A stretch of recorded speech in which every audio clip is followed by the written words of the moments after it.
پاکستان بنانے کا فیصلہ درست تھا؟ قائد اعظم کی بھارت پر اعتبار نہ کرنے والی بات آج درست ثابت ہو رہی ہے۔ قائد اعظم نے ٹھیک کہا تھا، بھارت پر اعتبار نہیں کیا جا سکتا۔ یہ الفاظ کسی مسلم لیگی کے ہیں، نہ کسی پاکستانی کے۔ یہ اعتراف مقبوضہ کشمیر کے سابق وزیر اعلیٰ اور نیشنل کانفرنس کے صدر فاروق عبداللہ نے پچھلے ہی سال کیا ہے، مارچ 2019 میں۔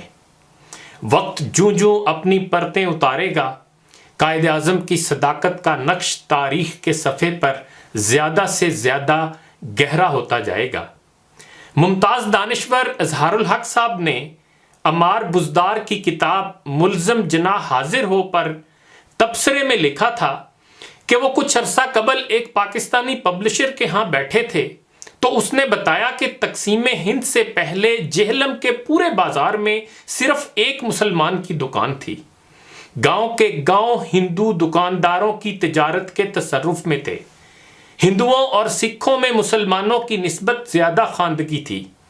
راولپنڈی میں جو عمارت آج وزارت دفاع کا ہیڈ کوارٹر ہے، اسے قیام پاکستان سے پہلے سے کلکتہ دفتر کہا جاتا تھا، اس لیے کہ یہاں دفاعی حسابات کا ہیڈ آفس تھا اور اکثریت اس میں کلکتہ کے ہندو بابوؤں کی تھی۔ یہ تو ان علاقوں کی حالت تھی جہاں مسلمانوں کی اکثریت تھی۔ تقسیم سے پہلے معاشی اور معاشرتی میدانوں میں مسلمان ہندوؤں کے مقابلے میں کہاں کھڑے تھے، اس کا اندازہ آج کے نوجوان کو نہیں ہو سکتا۔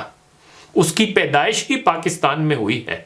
اس نے اپنے بڑوں کو ہندو ساہوکاروں سے قرض مانگتے دیکھا، نہ ہندو جاگیرداروں کے کھیتوں میں ہل چلاتے۔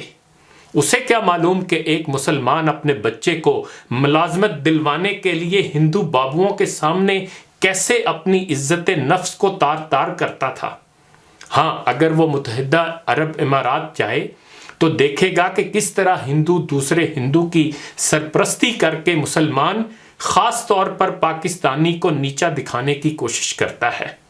اور باقی رہا یہ نظریہ کہ پاکستان، بنگلہ دیش اور بھارت میں منقسم مسلمان اگر متحد ہوتے تو ایک بڑی طاقت ہوتے، تو اس کے علم بردار بھول جاتے ہیں کہ ہندوؤں کی اقتصادی برتری کے ساتھ ون مین ون ووٹ کی قوت متحدہ ہندوستان میں بھی مسلمانوں کو اقلیت ہی کا درجہ دیتی۔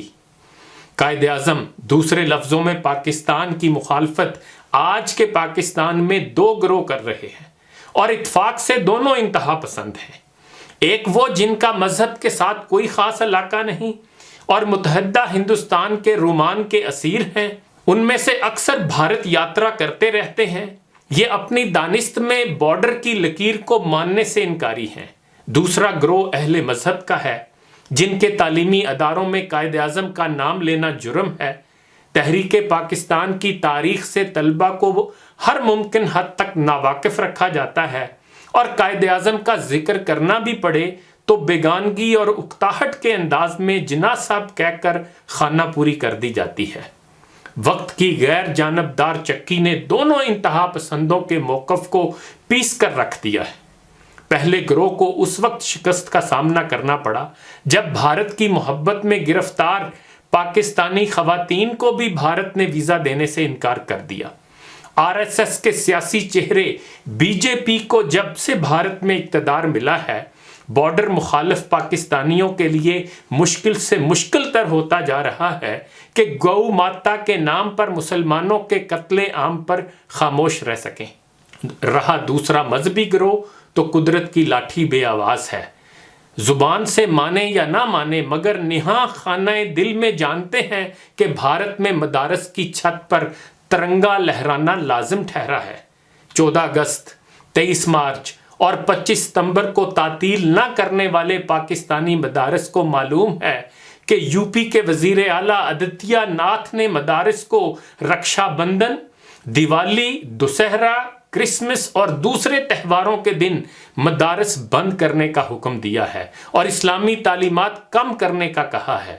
11 اگست 2017 کو یو پی کے اقلیتوں کی بہبود کے وزیر لکشمی نارائن سنگھ چودھری کے حکم سے یو پی کی حکومت نے تمام اسلامی مدارس کو حکم نامہ بھیجا کہ ہر مدرسہ میں یوم آزادی منایا جائے اور تقریب کی ویڈیو فلم پیش کی جائے۔ جونیئر وزیر بلدیو اولکھ نے وضاحت کی کہ حکم عدولی کرنے والے مدارس کے خلاف ایکشن لیا جائے گا۔ ایک انڈین مسلمان نے پاکستان کے ممتاز صحافی کو فون کر کے کہا تھا کہ بھائی صاحب آپ لوگ یہاں سے نکل گئے، آپ پر اللہ نے بڑا کرم کیا، ہم لوگ جو یہاں رہ گئے وہ اب جان بچانے کے لیے ماتھے پر تلک لگاتے ہیں، اپنے ناموں کے ساتھ رام لکھتے ہیں اور اپنے بچوں کے ختنے نہیں کرتے۔ ہم اپنے بچوں کو بچپن میں تربیت دیتے ہیں وہ باہر کسی جگہ اللہ اور اس کے رسول کا نام نہ لیں، ٹھوکر لگ جائے تو زبان سے ہائے رام اور دل میں یا اللہ کہیں، لیکن ہم اس منافقت کے باوجود بھی یہاں محفوظ نہیں ہیں۔ پھر اس نے کہا پاکستان کے ہر شخص کو میرا پیغام دے دیں، اسے کہیں دہلی کا محمد خالد کہہ رہا ہے کہ تم ایک بار دہلی آ کر دیکھ لو پاکستان کتنی بڑی نعمت ہے، اللہ کا کتنا بڑا انعام ہے، لہذا اس کی قدر کرو، اللہ کا شکر ادا کرو۔ تم کم از کم اپنے بچوں کے کانوں میں اذان تو دے لیتے ہو، تم ان کے ختنے تو کر رہے ہو، ہم تو جان بچانے کے لیے ان سے بھی تائب ہو رہے ہیں۔ الحمدللہ آج پاکستان ایک آزاد ملک ہے جو اقوام متحدہ کا رکن ہے، دنیا کے اکثر ممالک میں اس کے سفارت خانے کام کر رہے ہیں۔ آج پاکستانی نوجوانوں کو مسلح افواج، سول سروس، بینکاری، آئی ٹی اور دیگر شعبوں میں جانے سے کوئی نہیں روک سکتا۔ پاکستان ایک ایٹمی طاقت ہے اور اقتصادی استحکام کی طرف رواں دواں ہے۔ یہ وہ انعامات ہیں جن کا بھارتی مسلمان سوچ بھی نہیں سکتے۔ اس کا کریڈٹ اگر قائد اعظم اور ان کی جدوجہد کو نہ دیا جائے تو کس کو دیا جائے؟ ہاں، کچھ لوگوں کے بارے میں شیخ سعدی فرما گئے ہیں کہ گر نہ بیند بروز شپرا چشم، چشمہ آفتاب رات چے گنا۔ چمگادڑ کی آنکھ دن کو کچھ دیکھنے سے قاصر ہے تو اس میں سورج کا کوئی قصور نہیں۔ یہ بہر طور طے ہے کہ وقت قائد اعظم کی صداقت اور عظمت جریدہ عالم پر ثبت کرتا جائے گا۔ انہی گزارشات کے ساتھ اجازت چاہوں گا، اپنا خیال رکھیے گا، اللہ حافظ۔